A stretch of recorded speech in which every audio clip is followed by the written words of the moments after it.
Thank you, Vivek. Hi.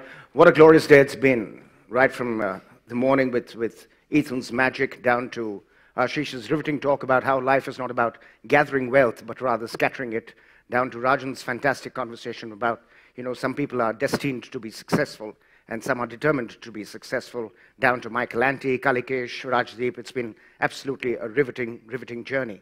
And we have several people to thank for it, and I'm delighted to be able to do that. First of all, to the American Embassy School, to Dr. Hetchel, and the absolutely wonderful bunch of people who opened both their schools and their hearts with their absolutely unmatched hospitality. A round of thanks to our wonderful speakers who have flown in from various parts of the world and have actually flown in at unearthly hours to be able to deliver the conversations that they have delivered for you. A hearty round of thanks to all of you who've also flown in from various parts of this country. Thank you, and I hope you've had a wonderful time. Grateful thanks also to our organizers, to our volunteers who've been able to put this together at very short notices and often with very difficult deadlines to meet. As a parent, I've always believed that there are actually just two things that you can give your children. And one is roots and the other is wings. And I think the reason why all your parents have sent you this morning for this entire workshop is to demonstrate the fact that they would like you to have wings. And I think ultimately, when you have both roots and wings, you have to determine how high and how wide you want to fly.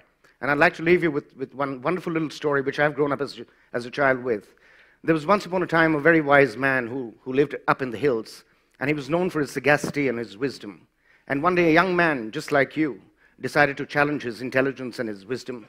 And he went up to him with a little bird, in his fist. And he asked the old man, and he says, "Tell me, father, is this bird dead or alive?" So the old man thought for a while. He knew that if he said that the bird was alive, all the young man had to do was tighten his fist, and the bird would die. And on the other hand, if he said that the bird was dead, all this man had to do was loosen his grip, and the bird would be alive.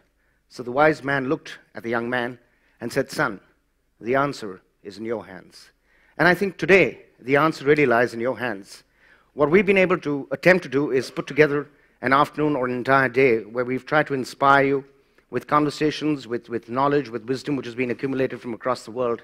But what you do with it really depends upon you. And I hope you go well, and I hope you fare well. Thank you once again for coming. God bless you all.